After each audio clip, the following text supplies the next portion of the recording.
Good afternoon, everyone. My name is Steve Bert. I'm the team lead for the Economic and Policy Assessment Group here at the Institute for Transportation Research and Education. And thank you for joining us for our first webinar of 2021.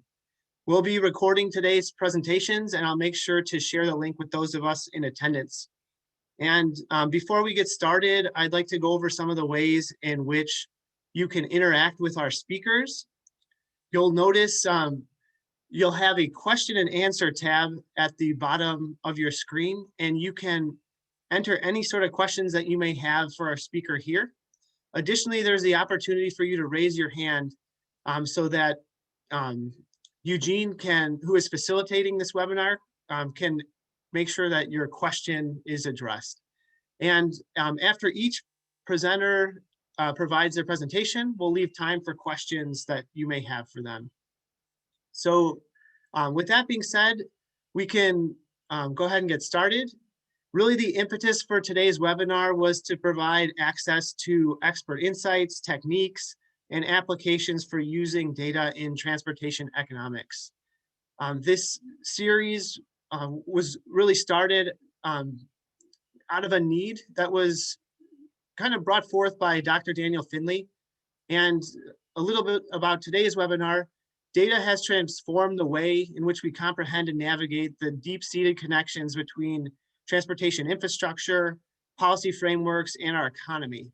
And whether it's building algorithms for route optimization, cataloging asset inventories, or enhancing site selection capabilities, data applications are expanding what's possible. We have a great panel of speakers here today. Bert will be presenting first, and he will be discussing how to leverage transportation data without compromising privacy. Dr. Eleni Berdaka will be presenting second, and she'll be exploring the efficacy of transportation funding mechanisms during the COVID-19 pandemic. And Weston Head will be presenting third. He'll be using geospatial data to estimate the economic impact of infrastructure investment. So I'd like to take the opportunity now to introduce Bert DeSico. Bert is responsible for expanding and transforming traditional data into timely and meaningful information to reinforce NCDOT's department mission, initiatives, policy decisions, and synchronize efforts to ensure the highest delivery of NCDOT's programs. As a licensed professional engineer, Bert earned his undergraduate and graduate degrees from North Carolina State University and a graduate degree from the University of North Carolina at Chapel Hill School of Government. So Bert, I'm gonna go ahead and pass it over to you now. There is a green share button at the bottom of the screen, and let me know if you have any difficulty sharing your screen, and I can help with that. Well, thank you, Steve, for that kind introduction. And I feel very honored to be among you guys today to try to share a little bit of my insights about data. In case you didn't know, I'm a real geek. I've loved data ever since I was in college. I'll tell a little bit about myself. When I was running around NC State and going to Mann Hall, I was one of those guys that had a calculator that was hanging off of his belt back in those days. And so I've really loved data. Those of you that also know me know that I'm very passionate about how to find monies and how to discover new revenue sources. So I kind of have put both of those together. And so my presentation today will be focused around how can we take big data, how can we monetize that and get that so that we have additional revenues moving into the future. The presentation that I'll be sharing with you today is based on the work that I did for the NC First Commission almost about a year ago. This presentation was provided to the NC First Commission members in August of 2020. And the NC First Commission, if you don't know about them, that was a group of folks from across the state that for about 18 plus months got indoctrinated, if you will, about transportation revenues.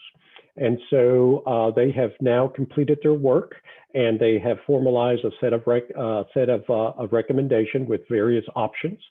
And so a lot of that information is out there on the NCDOT website. But today I will start out by drawing your attention to the title slide that it basically says taxing, and you see a whole bunch of ones and zeros. And that's really what I'm going to focus on. And in case you're wondering what those 4 sets of ones and zeros mean, it is actually the binary code for that spells data. So if I, oh boy, here's Steve, this is where, there we go. What is big data? You know, some people say that big data might be, in my terms, when I first started to be around computers, we used to measure things in kilobytes. Then it went into megabytes. Then it went into gigabytes. And now we're talking in petabytes. Well, the chart that you see on the left-hand side is basically kind of depicting the evolution of this big data across our society. There is so much data today that's being generated that we're in some ways overwhelmed by it. And I'll talk a little bit more about that. But what has really driven that? Well, we really can go over and look on the chart on the right-hand side that the cost of storage has dramatically, excuse me for using that word, has considerably dropped in price in terms of kilobytes, gigabytes in this case. I remember when it used to cost a fortune and only universities and large research centers were able to afford large storage facilities. But nowadays, all what you got to do is reach out to your portable mobile device and you've got gigabytes of storage in there. That was only a dream a decade ago. Examples of the amount of data that's collected. I think that I can remember from my original presentation that the numbers that are stored, that are shown in this graph, is basically the amount of data that gets produced on a national level on a 1 second time interval. And if you can start to draw your eyes towards the circle on the left-hand side, regardless of what the time period is, you can see that vehicles are generating a lot of data. It's no surprise. If you go back to the dawn of time and you look at vehicles, you will see that vehicles always had data. Maybe 100 years ago, the first vehicles may have had some rudimentary gauges where there was an odometer reading in there. There was also some gauges that gave you temperature or battery or some other kind. Today, cars have so much information in there. Initially, vehicles only had one onboard computer. Today, I understand some vehicles have as many as 5 or 6 onboard computers. There are companies that are specializing today in providing network connectivity so that that information can circle around the vehicle itself in fractions of seconds because there's so much data that's being collected. Most of the presentation that I'll give today is about data monetization. And I figured that I probably needed to give you what is that? What does it mean? Well, I did some searching on the internet, and there is a company now, CSense, that is basically giving us a definition of what data monetization is. And they're basically saying it's a process of using data to increase revenue. My kind of words, revenue. And it comes in the way of selling that data to third parties, maybe in 2 ways. The raw data, those ones and zeros, that you and I can then go back and process, or there are companies that will go in and transform that data and provide some insights, basically giving you that. I'll go by and focus maybe on the streaming and movie industry to kind of give you an example. Today, there's some taxes that are levied on some of these favorites that perhaps some of us are very much aware of, given that we've been at stay at home. Netflix, Spotify, Hulu, all of these are kind of like audio video since it's in there. There's been a lot of states that have gone in and try to look and see how can they derive revenue, not necessarily for transportation, but for the general funds. And here's a map depicting where there's sales taxes. In some cases, there's none. So it's all over the place. This has been something that has been emerging over the last couple of years, and we don't necessarily know where is it going to go. The evolution of the streaming services has basically said in the beginning, those of you that are old enough like myself, remember when we used to go to the movie theaters to enjoy movies. There was only a handful of TV stations that you had to have these really outside elaborate antennas to gain access to it. There weren't that many choices. Fast forward a couple of decades, and today you can stream movies, some of them from 40, 60 years ago. Now they can be even done on demand. They can be done not only at your home, but off of the tablet, anywhere that you want to. And that is something that has been changing a whole lot quicker. I remember when cable TV got started. Now there's digital TVs that you have to have this flat antenna that you put on the side of your on a window to gain that. It used to be analog. Now it's all digital out there. So all of this to kind of give you an indication that how technology is changing. Now, if we look at the opportunities that exist in terms of revenue for transportation, let's focus on the personal vehicle. Is that in the beginning, personal vehicles may have only generated revenues for transportation by the use of the gas tax. Today, a lot of states are actually getting revenues on that from what we call in North Carolina highway use tax. In some other states, it's called a sales tax. There's a title certificate that occurs in there to kind of prove the ownership of the vehicle. Talking about ownership, in many states, there is an annual inspection fee. Most states have an annual registration fee. Some states actually derive revenue from property taxes, but that's mainly local governments. But also, there's the recurring one that happens, which is the consumption of the motor fuel tax. That is starting to change a little bit with the advent and introduction of electric vehicles. And I foresee that electric vehicles are here to stay. And if anything, the penetration, as I call it, the absorption by us consumers is going to be exponential in that regard for a lot of reasons. There's also the concept of a road user charge, as we start to think that if we have electric vehicles and they're not consuming gas, or if we have hybrid vehicles and they're not consuming gasoline, we may have to go to a road user charge, which is basically charging by the distance. I am hesitant about using the terminology mileage-based user because it may be that the road user charge is universal, and in most parts of the world, it's not the mileage, but it's the kilometer that is being used. But I'd like to focus on maybe those little ones and zeros, as I call them, which is the data usage in there. Today, vehicles are creating an incredible amount of data, and it has created some challenges in terms of privacy. Who owns that data? And we'll talk a little bit more about that. The global trends in the automobile industry, I don't need to tell you this group how fast it's being changing. These are some of the examples on it that before you never dreamed of being able to find where your car is.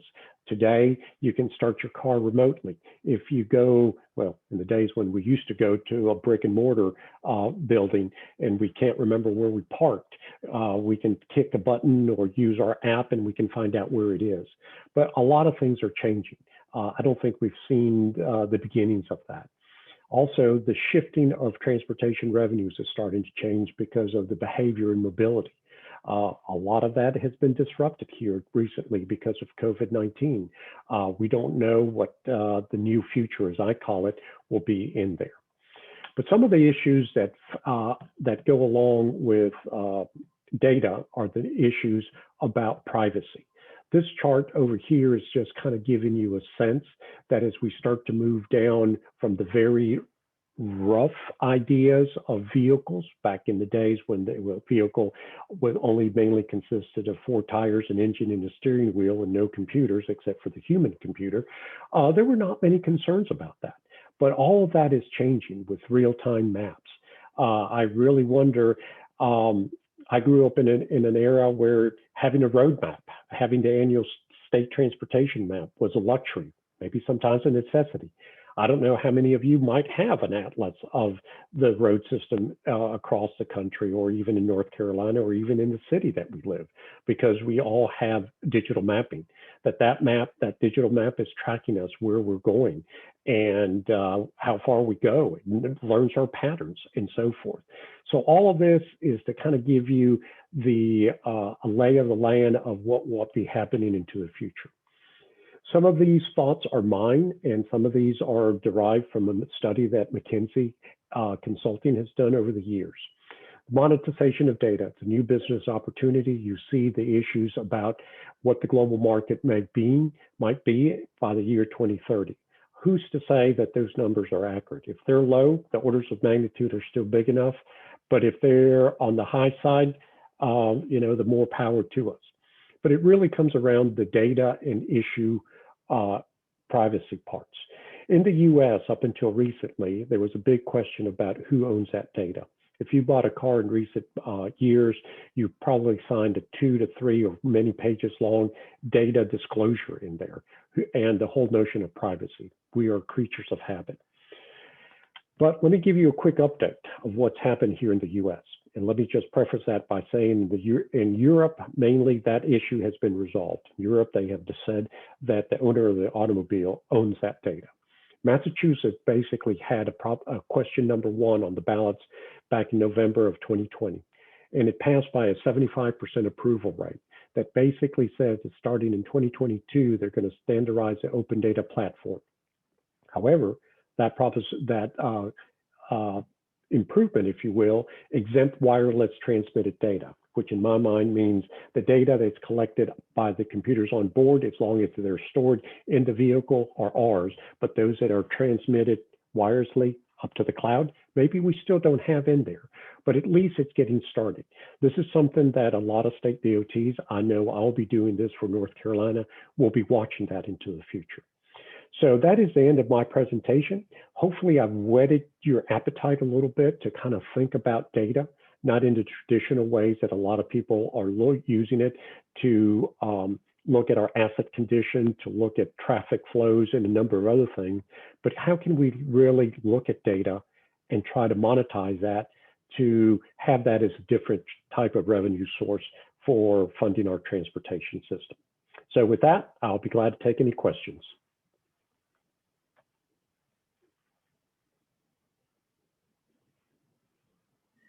Bert, thank you for that extremely informational, interesting presentation on the implication of data growth. I had a question. You demonstrated that there is a phenomenal amount of data generated every second. With so much data being collected, what do you think will be the main implications for NCDOT or other transportation agencies? I think it's first, we got to really figure out how to be smart about this data. All of you know that we are geeks about data. We've collected data, not only electronically, but in many forms. We've spent years and decades on this effort. Now we need to figure out how to leverage that data and get that to work with us in ways that perhaps we don't know. And one thing that I will ask, that this is a personal observation, sometimes we get into the details of, let's make sure that data is 100% right. That may be a moving target, because as soon as we figure that it may be 100%, we find that there's a glitch in there. Let's go in and try to go and apply the 80-20 rule, that when we feel that we've gotten to an 80%, let's move ahead. It's always going to be, there's always going to be room for improvement, but if we wait to achieve that 100% data accuracy, we may never get to where we want to go. Thank you, Bert. And there's another question that came in from an attendee. What are different approaches that the state might take in terms of developing policies around vehicle data and associated privacy issues? Oh, that's a great question. Again, my personal perception is the whole part about data privacy is a generational issue. Those of you that are my age, that we guard our privacy, we are perhaps the ones that are more concerned about it. The younger generation that grew with the mobile device in their hand, they are basically disclosing information, volunteering information, where we are, what we're eating, who we're meeting with, and so forth. But even then, I think there are perhaps safeguards that we need to work with all involved stakeholders to address their concerns, because it is, at the end of the day, if we're not careful with the data privacy and the protections of them, there could be some serious consequences. Thank you, Bert. We're just about at that point with time. It looks like one more question came through. So maybe we'll take this question and then transition into the next presentation. So there was a bit of a comment and then a question at the end. So also companies like Uber and Google are increasingly collecting and owning data they aren't sharing with the government. How can we work around this to make sure we have the data needed to effectively plan and manage transportation systems? I totally agree with, and we've all known that there's a lot of companies out there that are collecting data. We just don't know necessarily what data is it that they're collecting. I have tried and I continue to work with a lot of these companies, Google, Microsoft, Ubers, at every opportunity that I can, even Amazon, to figure out what kind of data do they have and how can we together leverage our common knowledge to improve transportation mobility.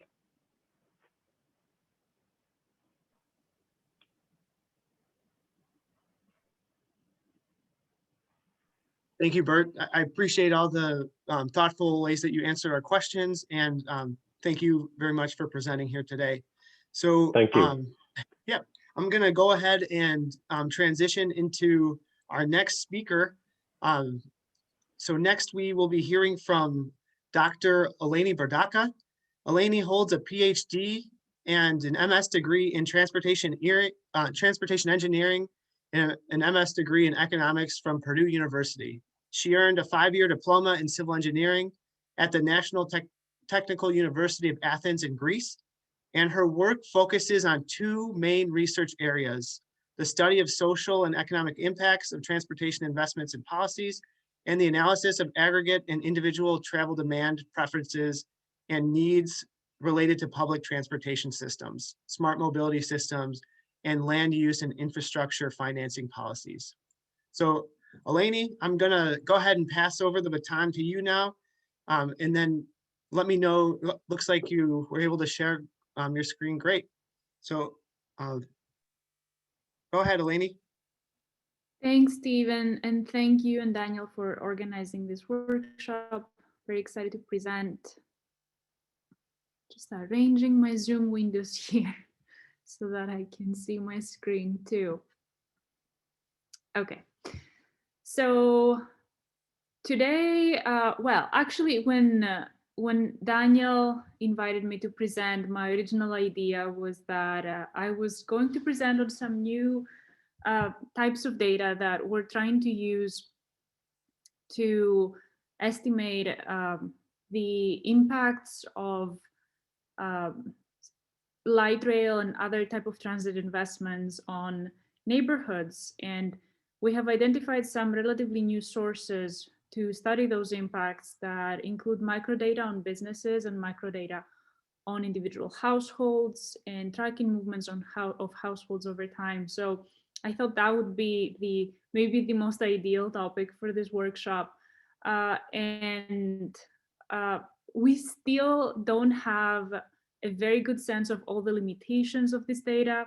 We have used them for analysis, but we're still a little bit of uncertain about comparisons, with a full population of households or businesses and things like that, that I would have expected to come as questions in the presentation. So I want to get a better sense of that before I can share this topic, which I find exciting. But I will present on a topic that I find exciting as well, and I hope you too. And it is kind of a timely topic related to the pandemic. And it is the work I did with one of my PhD students on the efficacy of different funding mechanisms during and their ability to support state revenue during a pandemic. And I'm actually going to start with acknowledging NCDOT for supporting this research through a project that was not primarily for this research, but we had the opportunity to do this research through that project. And also acknowledge Bert and Ken Taylor and Larry Good for providing data to make this research feasible. Okay, so our objective is to look at a number of different revenue generation mechanisms and see whether they would have been effective in reducing the state revenue gap during this pandemic and be able to extrapolate a little bit on what would happen in a future pandemic. And so I'm going to start with giving some basic information on the NCDOT transportation revenue and some of the VMT trends during the pandemic and the impacts on the revenue, and then provide and explain the alternative scenarios we considered and what we found.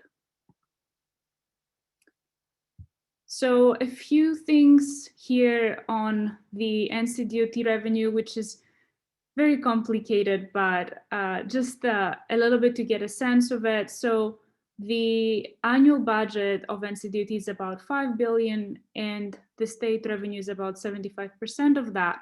We can categorize the sources of the state revenue into just three main sources, and the state motor fuels tax would be the biggest chunk of that. And then there would also be the collection of all the different vehicle fees, and then the highway use tax, which is, we could say it's a sales tax on vehicle purchases, but it's a little bit more than that. It includes more than that in this portion of the revenue.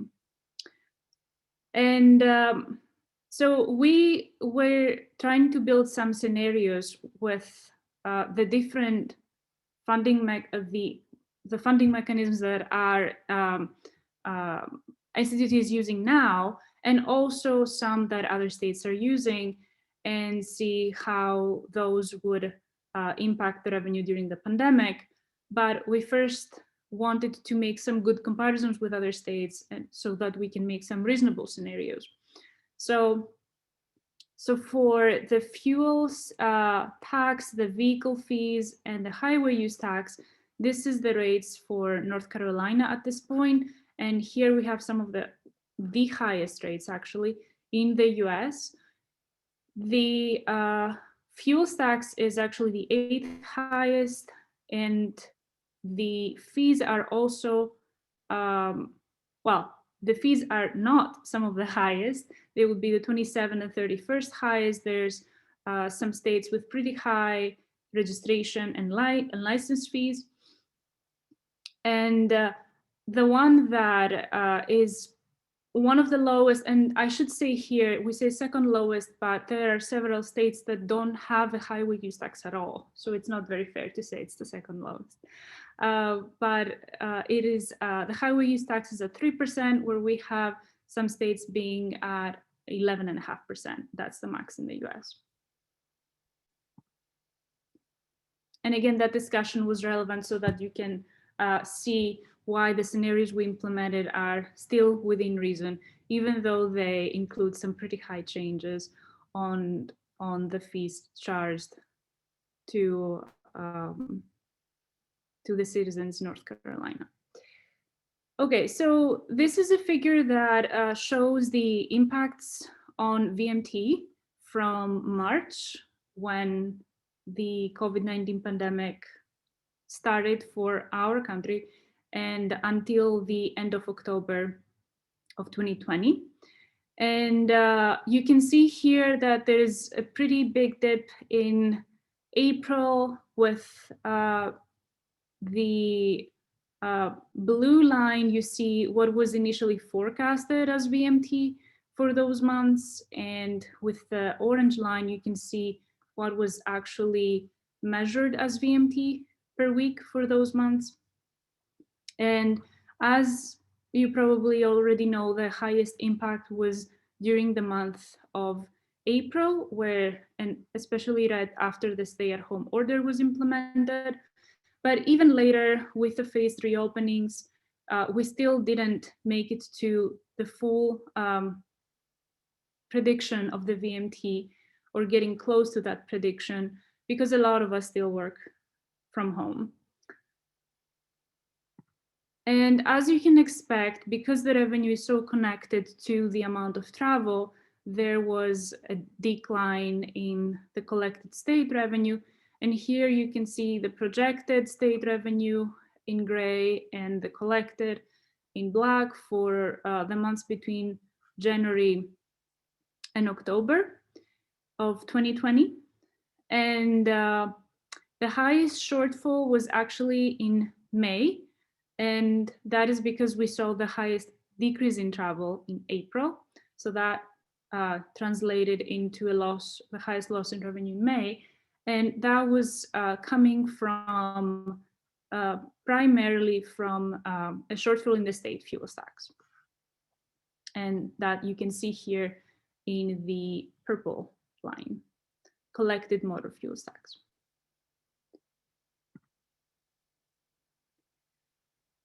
And just a little bit more on the impacts on NCDOT of the COVID-19 pandemic on the revenue. There was also a drop in cash balance, which was later revised. And of course, there was a drastic reduction in expenditures from the NCDOT side so that the cash balance increases. Okay, so here are the scenarios we considered. There were 5 types of sources that we assumed that changes could happen in those sources, although not for all of them, it's not realistic that those changes could have happened during a pandemic if the system was not in place before, but we wanted to test them and test how they would perform. And so we considered changes in the state motor fuel tax, we considered changes in the vehicle fees, the highway use tax, and we also considered a replacement of the motor fuel tax with a mileage-based user fee, and also dedicating a state sales tax portion to transportation use only.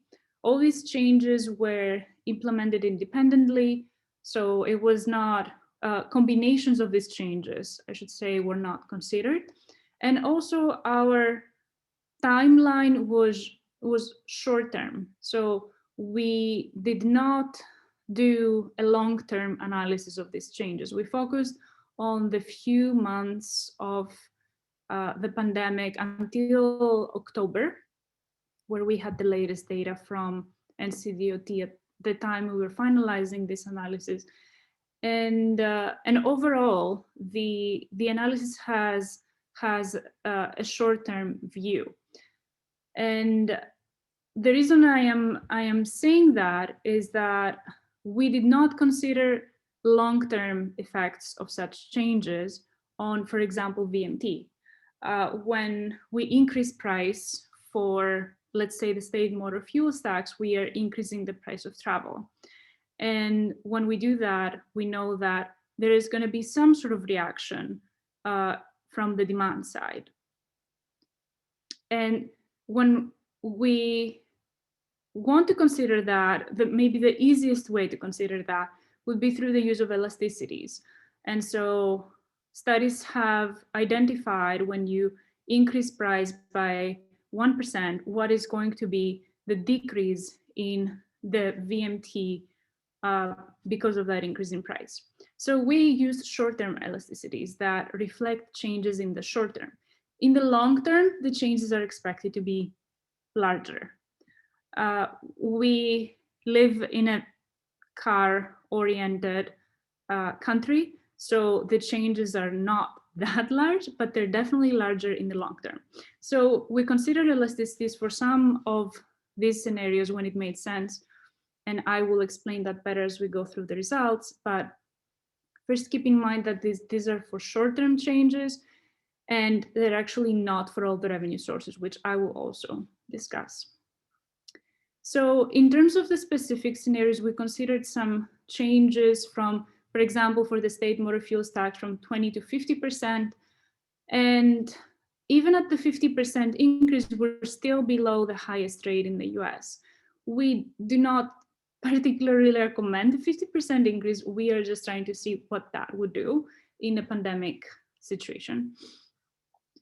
And the same, for example, with the motor vehicle fees, we saw that we had the ability to even implement a 100% increase and still be way below the highest rates and fees in the US. The highway use tax, we implemented an up to a 10% tax rate for the highway use tax. And then we implemented some scenarios of mileage-based user fees with specifically different fees for trucks. And those were based on the way Oregon taxes, the way Oregon has created a fee structure for trucks, which is the most, I would say, advanced fee structure that we have seen in the US in terms of trucks. And last but not least, we had a dedicated state sales tax for transportation up to an additional 1% to the 4.75% that North Carolina implements for the state, which can be a little larger for some areas because there's some local taxes as well.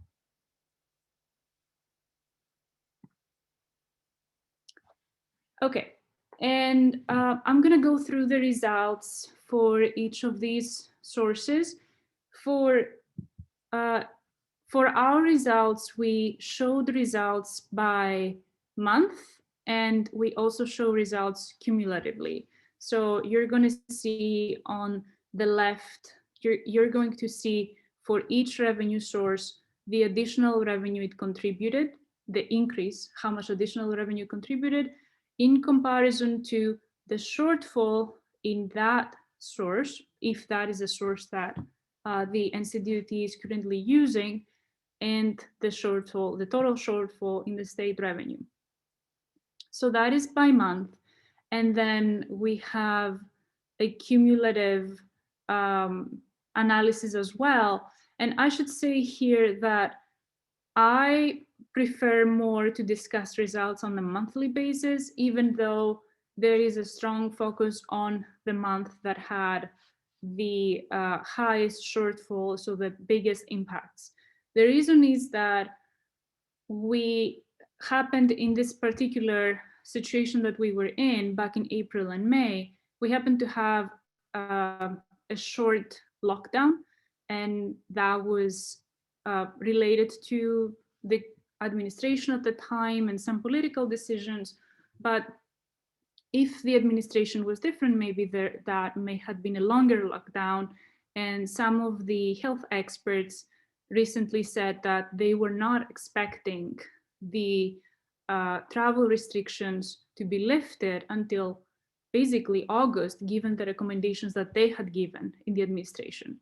So if that was the case, we would have seen potentially these type of impacts for a longer time. So I am focusing a lot on these peaks here when I explain the results, because I think they can reflect a more general situation that, knock on wood, we won't have to see in the future, but it can be extrapolated for a future situation. While the cumulative analysis is more about what actually happened, very specifically, to how the reopening occurred and how the revenue returned. So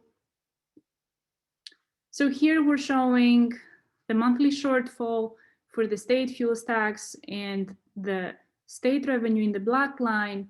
And as much as we increased, we did it up to 50%, which was considered reasonable. The state fuels tax, we can see that we're still not able to match the shortfall, not even at the shortfall of the state fuels tax. So that would not have been, the additional revenue in that case would not have been enough to offset the highest monthly shortfall in the revenue. And this was a case where we considered elasticities. We had a short-run elasticity for the VMT. So a 1%, that elasticity said that a 1% increase in price would result in a 0.047% decrease in VMT. And that was from some of the economic studies that we reviewed. So this analysis does capture changes in demand.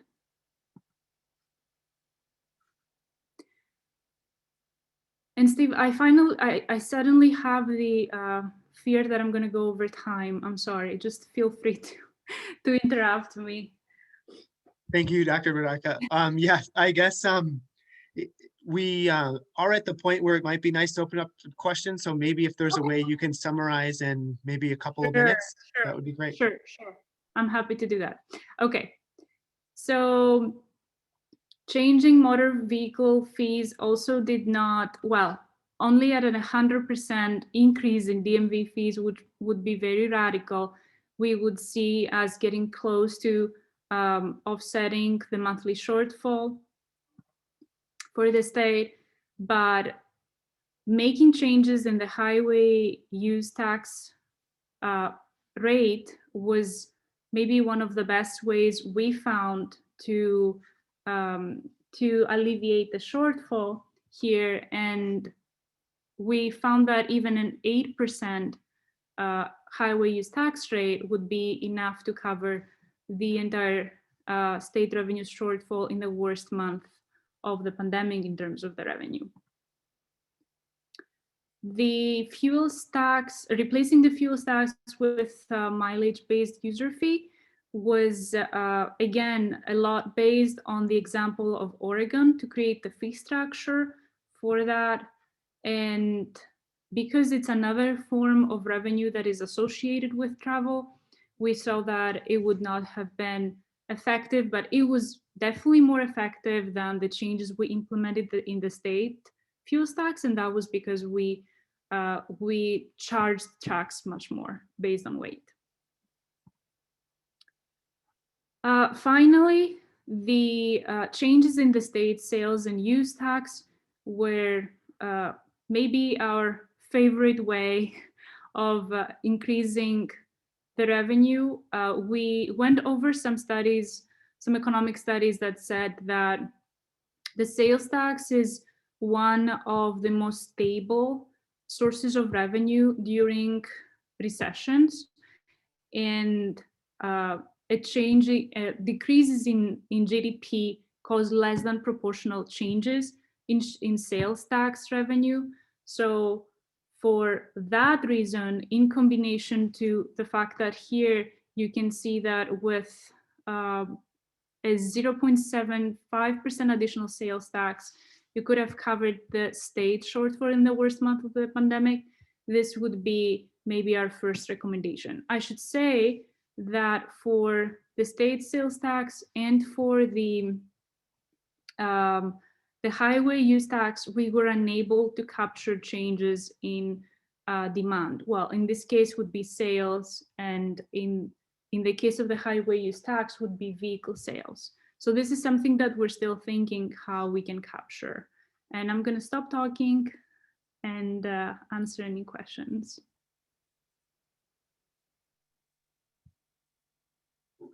Thank you, Dr. Baraka, for sharing your very thorough research that catalogs the various revenue sources we have in North Carolina and how our revenue sources have been impacted by the pandemic. So it looks like we have a couple of questions that have come in, and just a reminder to our participants, you can either ask a question through the Q&A, or you can also use the raise your hand feature. And if we see your hand raised, we can unmute you and give you the opportunity to speak to Eleni. So Eleni, the first question is a little bit of a comment and question combination. The elasticities from previous data may not reflect people's preference now with the impact of the pandemic, thus may need to be updated once data becomes available. Is this something that you have considered? Sure, I agree with that, no doubt. And we see a lot of behavioral changes even before the pandemic in the last decade, and we expect more because of the pandemic. But all I can say is that based on the studies that are available out there, we did our best to identify the best studies and use the most valid elasticity that was based over several decades worth of data. for the US. But no, I agree that it should be updated. And it's not, this analysis is at the aggregate level, so elasticities are at the aggregate level. But if we want to get down to what actually happens in the short term and the long term, it becomes complicated. And it's even more complicated for the highway use tax, I think, because what does it really do to increase the highway use tax? Does it make people buy more affordable vehicles so that they can complement for that? But we were not able to identify previous research on that, so we were not able to capture it. Thanks for that clarification. There's another question. I understand that you didn't study a combination of these revenue options, but I'm guessing a mixture of some or all of these options would be the most palatable politically. A small boost across the board doesn't seem as scary as a 50 to 100% increase in individual revenue sources. I guess this was more of a comment, but kind of wanted to share that with you. Yeah, it's a good point. Although I might disagree. I think that there has been public perception studies in North Carolina and other states, and we see that a lot of people are actually in favor of state sales tax increases, which have been implemented in many other states. Virginia is using them. I think Texas is using them a lot, and they can bring a lot of revenue with one change that looks small. So, and I think others can speak to that too. We have Bert and Daniel, who has done public perception studies too, and yeah, but that's my personal opinion. Thank you, Eleni. Maybe there's one more question that came through, and if there's time at the end, maybe let Daniel or Bert hop in. But the question is, hi, Dr. Baraka. Do you think the change to state sales and use tax would have continued to perform well after the recession in the long term? Yes, I do think that. And again, the state sales and use tax predictions here would not include any elasticities, which is something that I want to look into more and see what we can find, because so far we haven't found how increasing the sales tax could actually have an impact on sales revenue. But they have been cited by many studies as some of the most stable revenue sources. And actually, I think it is the property, because we're talking about this kind of non-user related sources.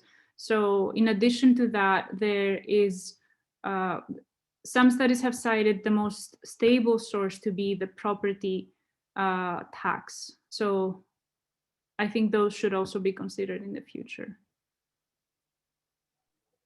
Great. Well, thank you so much for addressing all our questions and for presenting for us today, Dr. Baraka. I'm going to take this time now to transition to our next speaker. And yeah, thank you again. So up next, we have Weston Head. And Weston was formerly a research analyst with the Institute for Transportation Research and Education. That's us. He currently works as a data specialist for an alternative data startup in the financial sector. He specializes in big data, econometric modeling, geospatial analysis, data analysis, and visualization, and economic impact analysis. He was involved in over 10 funded research projects for sponsors, including NCDOT, NHTSA, and private sponsors during his 2 years at ITRE. He holds a master's degree in economics with a specialization in econometrics from NC State University, as well as a Bachelor in Science and Economics with minors in Mathematics and Statistics from NC State University, where he was awarded the 2017 Senior Award for Excellence in Economics. So Weston, we're very happy to have you with us today. I'm going to hand it over to you now. Thanks, Steve. And good afternoon, everybody. So today I'm going to be talking about the use of geospatial data sources and how these data sources can be utilized in a way to provide valuable insight into the real world impact of both past and future transportation projects.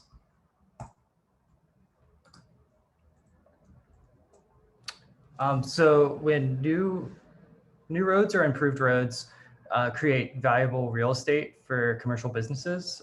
They also provide necessary infrastructure and connection for industry.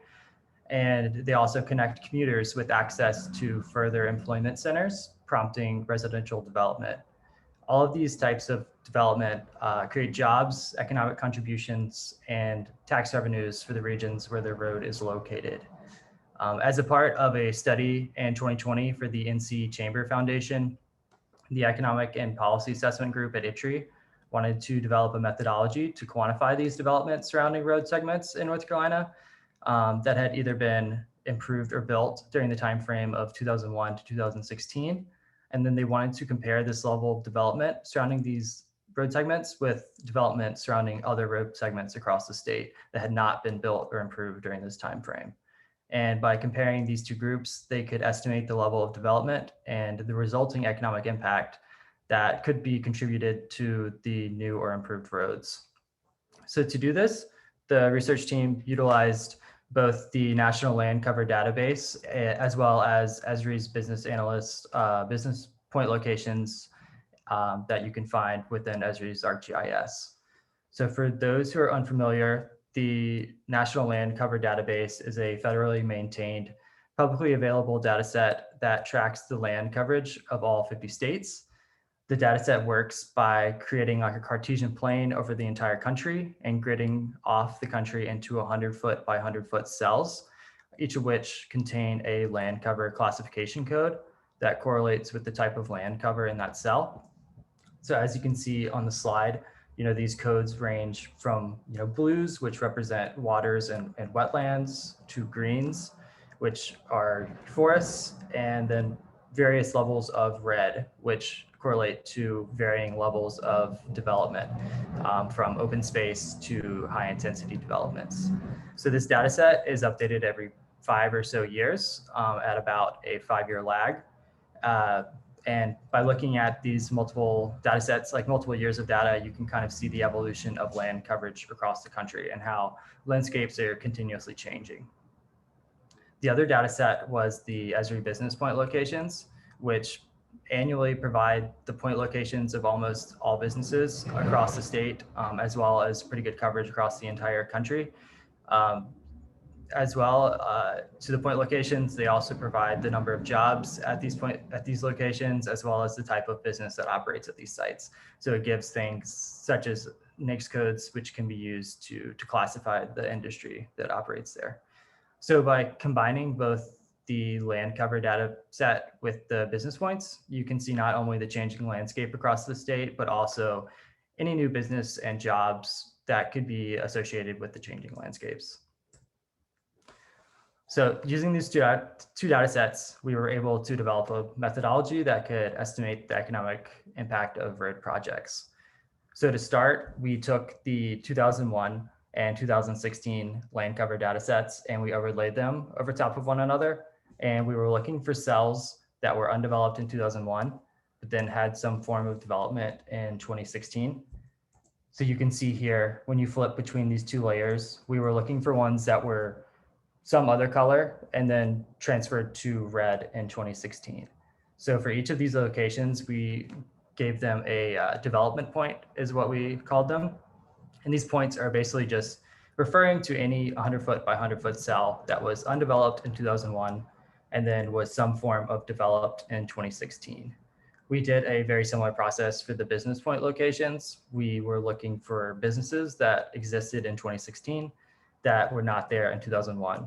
So businesses that had been created or the other way to look at it is also businesses that had left in 2001 and then were no longer there in 2016. So now that we had both the change in development and the new businesses and jobs, we wanted to isolate the road projects across the state. And to do that, we actually used the development points we've overlaid them on top of a roadmap of North Carolina, and around each road segment, we put a buffer that was the width of the road.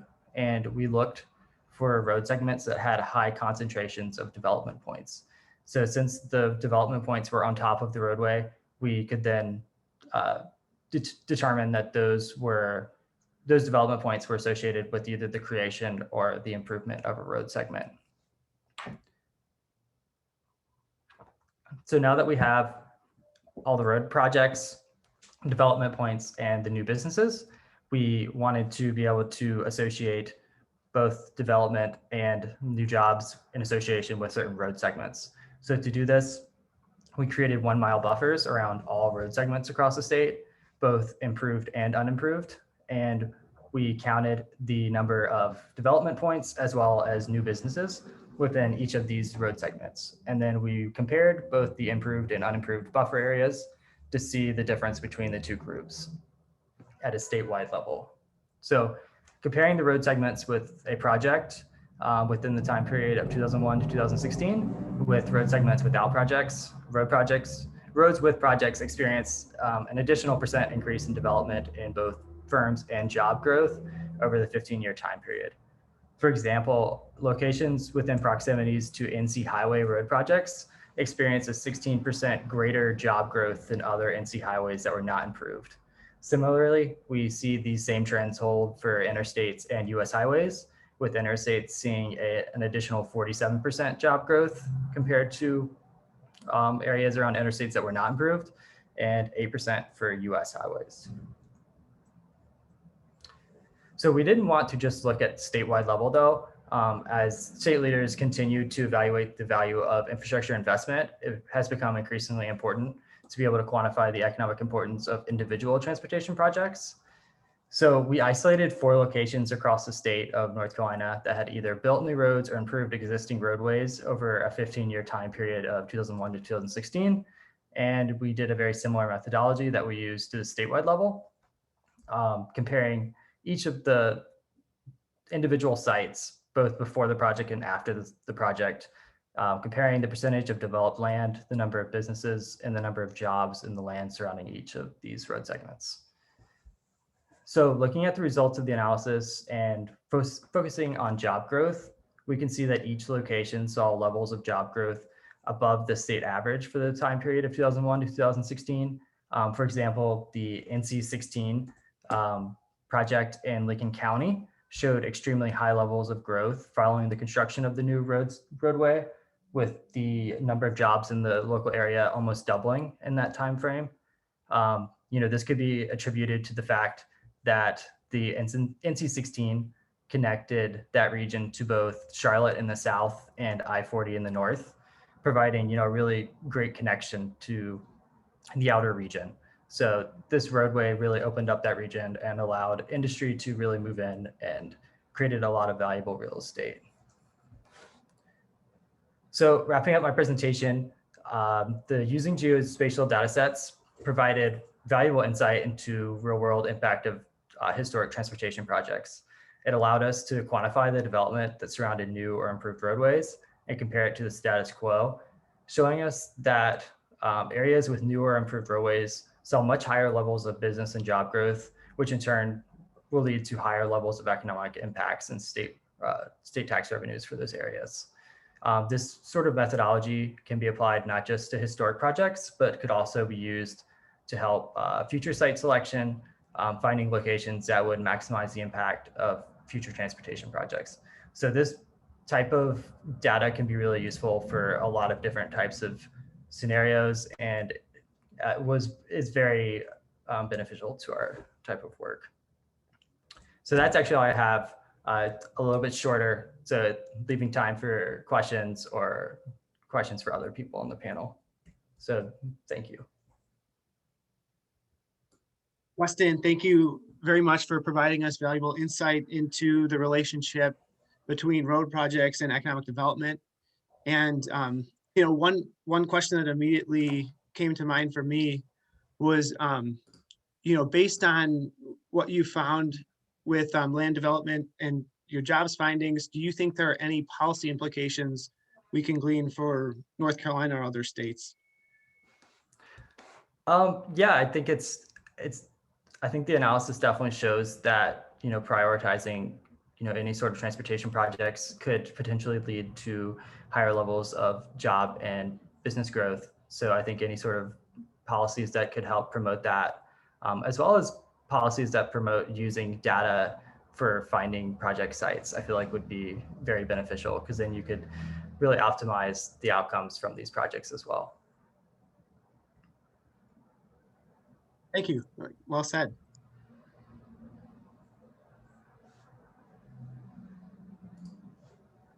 It looks like I'll leave just another minute here to see if there's any last minute questions that have come in for you.